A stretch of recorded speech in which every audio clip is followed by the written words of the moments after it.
friends and fellow Western Canadians. This week I spoke with many business owners from across our province. They are worried about our future. I too share their fears.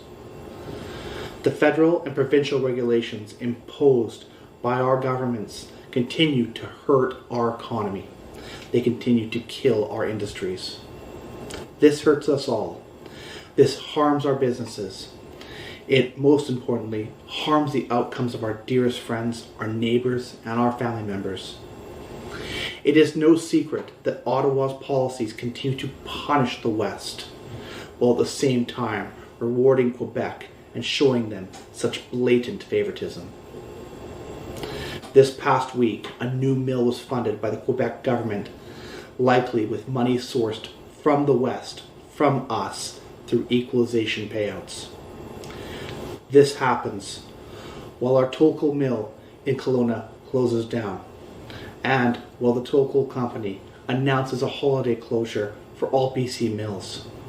This is signifying a decline in our own forestry industry. The end result is that more British Columbians are unemployed. More are losing hours at work, while the forestry industry in Quebec is on the rise, funded by our tax dollars. Essentially, their economy thrives at the expense of ours. Quebec thrives at the expense of our working class families. This is unjust, and it is unfair. And this is only a singular example of Ottawa's continued favoritism of Quebec.